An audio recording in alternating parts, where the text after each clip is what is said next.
What is the future of psychotherapy by Professor Nigel MacLennan?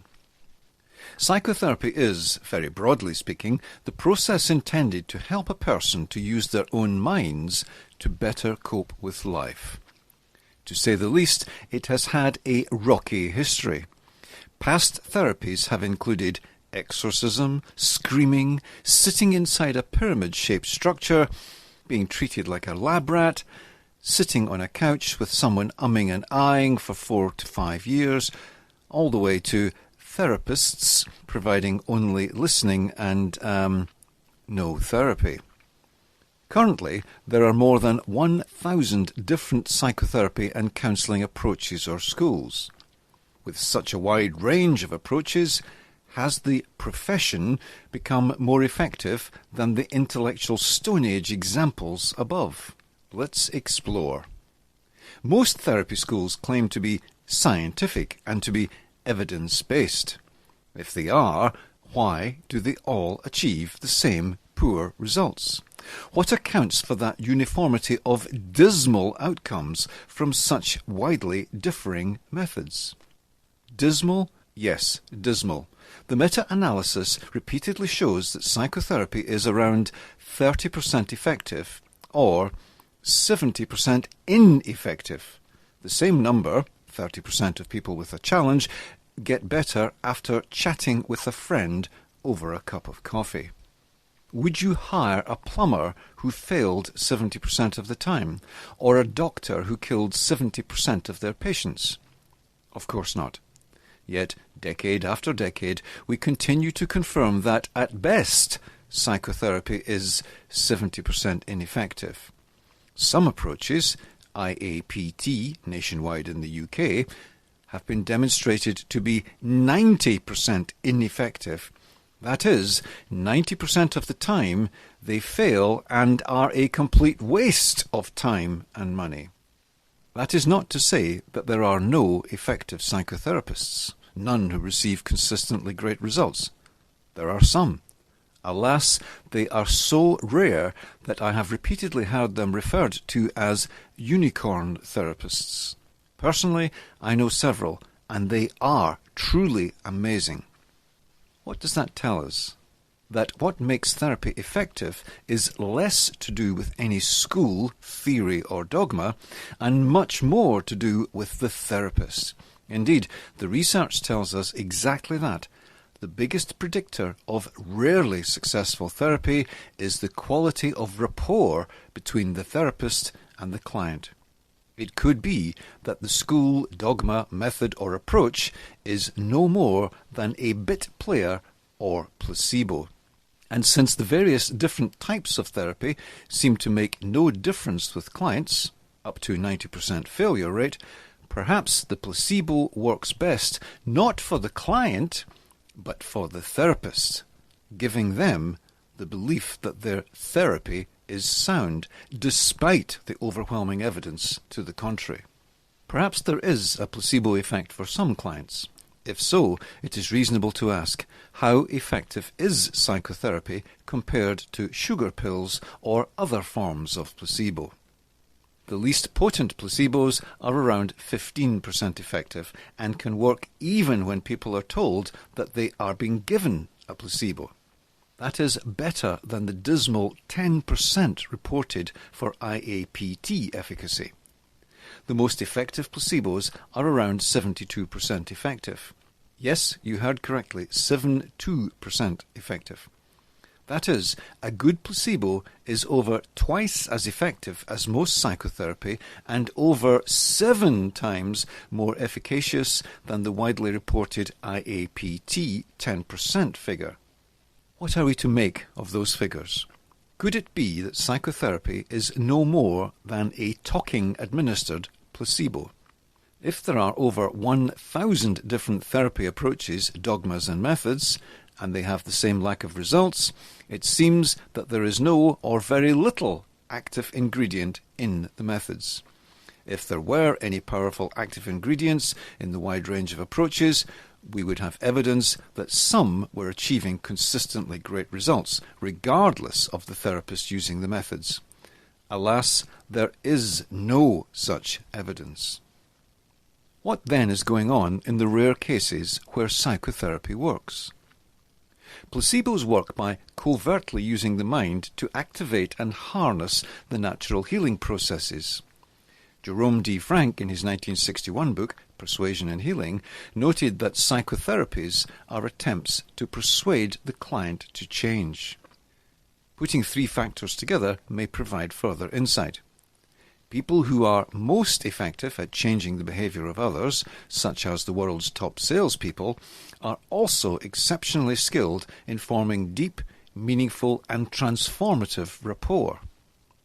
If a therapist has those skills and persuades the client that approach X will solve their problem or make it easier to cope with, even if there is no efficacy in approach X, the placebo effect will be harnessed. Unicorn psychotherapists, who can form an exceptional rapport with their clients, seem better able to persuade their clients to make constructive changes that enable the client to improve. Unicorns can be found practicing a wide range of different techniques. That again indicates that results come more from the therapist than the therapy style. If almost magical rapport formation skills are the basis of successful therapy, that would explain the poor results across the whole profession. Therapists are not selected or evaluated on their rapport formation skills or on their outcomes. They are, in the main, academically tick-box selected and trained. What other factors could account for such rarity of the rapport formation skills necessary to persuade clients to change? Peppered throughout the literature on persuasion is a reference to credibility. What role does credibility play in psychotherapy and counselling? If a smoking cessation therapist has nicotine stains on their fingers, prematurely aged skin, and a smoker's voice, and gets out of breath getting up to greet you, how credible would they be? If a client is having obesity challenges and the therapist is just as obese, how credible are they? Credibility seems to be a substantial factor in both rapport formation and outcomes. A therapist who does not practice what they preach preaches to ears rendered deaf by the example set. How many times has this scenario played out? An obese client is told by an obese therapist about the health benefits of losing weight. People learn well from examples. What will the client learn from the obese therapist? The health benefits are so compelling that I, the professional, have chosen not to heed my own advice. Please copy my example, not my implorations. Early on in my career, I noticed that the clients who improved most were those who took the most self-responsibility, whichever traumas they had faced. Those who did not change took the least self-responsibility. Their problems were more blamed on external circumstances, events in the past, lack of opportunity, traumas, and other people. If those who took most self-responsibility were the ones improving most, and therapy is healing by persuading the client to change, the logical question was, how can I persuade clients to take more self-responsibility? The implied question behind that question is, could it be that therapy is mostly a process to take a person to self-responsibility? If so, that seemed to be the elephant in the therapy room. Why was self-responsibility not openly discussed? Why was taking people to the point of self-responsibility not taught on therapy courses? I quickly found out. There were no such courses. I could find no material on how to take a person to the point of self-responsibility. That seemed odd in the extreme. We have known for millennia that people who take responsibility for their own results fare better than those who don't. Every great teacher knows that students who take the most self-responsibility for their learning do better than those who don't. Why then was that not common knowledge and practice in psychotherapy? What are the basic elements of self-responsibility in therapy, education, or indeed any other aspect of life? If we look at high achievers and ask some questions, the elements become clearer. Would you expect any top sports performer to say, "I am not responsible for how I behave in my sport"? Never. Would you hear a top tennis star saying, "I am not responsible for what I think during a game"? Of course not. Would you expect to hear the highest performing person in, choose a sport or field at your leisure, saying, "I have no control over my emotions"? No. All such people take self-responsibility for their actions and inner life. When therapy clients take ownership of their behaviours, feelings and thoughts, they seem to improve, whichever therapy approach is subsequently used. In fact, I found that mostly it doesn't matter what approach is used once the magic moment of self-responsibility is reached. Over the years, I refined the technique to persuade people to take self-responsibility to the point where it can be achieved in less than 30 minutes, sometimes as few as 20. For most clients, only one session is required for them to solve their problem, assuming they do not have long-standing, severe or complex, harmful mental behaviour patterns. When I was conducting the research for the book Self-Responsibility Therapy, I asked many healthcare professionals, what percentage of your clients come to you for help for problems which they have caused themselves? The answers ranged from 65 to 90%.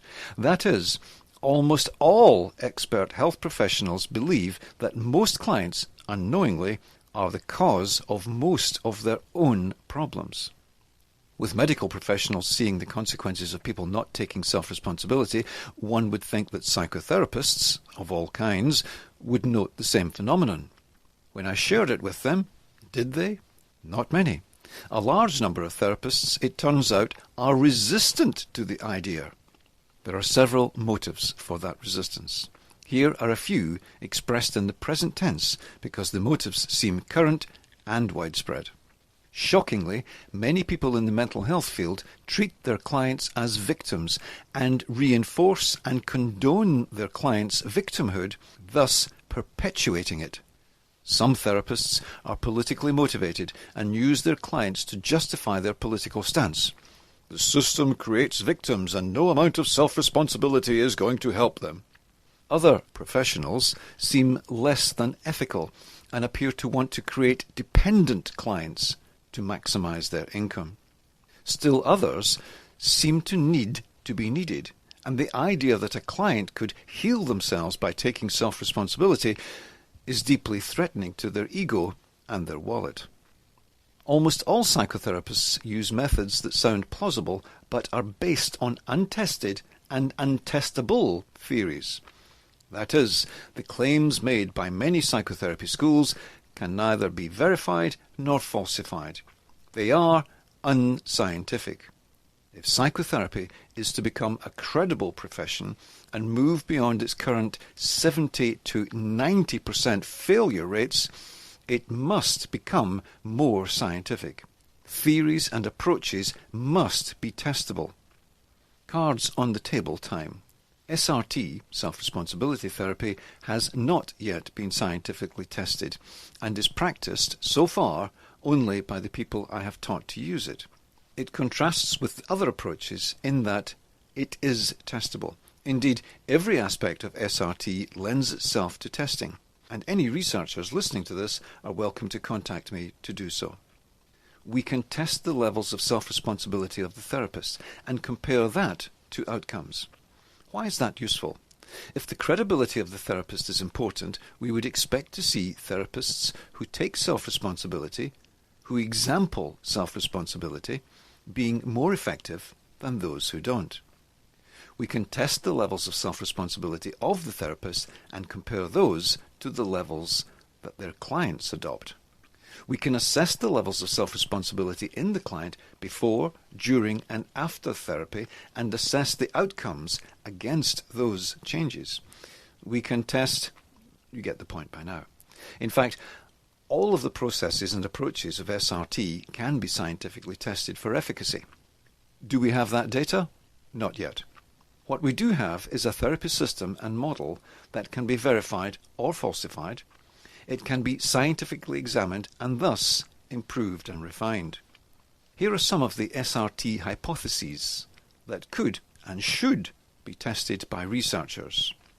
For those new to research methods, H0, the null hypothesis, or H0, means that the proposition put forward proves to have no effect and is not true. H1 is hypothesis 1, H2 is hypothesis 2, and so on. Null hypothesis. When clients increase their levels of self-responsibility, it has no impact on therapeutic outcomes. H1. When clients increase their levels of responsibility, it has a significant impact on therapeutic outcomes. H2. Therapists with higher levels of self-responsibility achieve better client outcomes than therapists with lower levels of self-responsibility.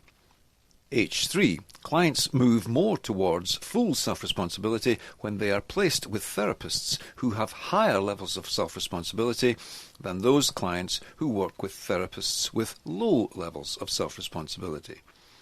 H4. Clients who adopt the highest levels of self-responsibility stay problem-free for longer than those who adopt low levels of self-responsibility. H5. Therapists who demonstrate the manifestation of self-responsibility in a given area of life, such as being of a healthy weight, are perceived as more credible and thus are more effective in persuading clients to take self-responsibility in that given area of life.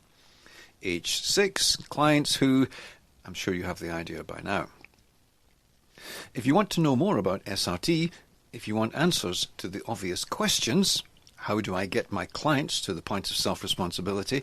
What processes or systems take people to the point of self-responsibility? How can I get clients to the point of self-responsibility quickly, systematically, and reliably? You can go to selfresponsibilitytherapy.com. What is the future of psychotherapy? In the wake of increasing public awareness of how ineffective it is and of the conflict of interest motives of many therapists, unless psychotherapy addresses the elephant in the room in a scientific way, the word psychotherapy will become a word of derision. Its meaning will be further tarnished to the point of having its efficacy compared to that of a cat flap on a submarine. Even the unicorn therapists, those rare rapport masters who seem to be able to help almost all of their clients, may have to change their moniker to something less derogatory than the word psychotherapy.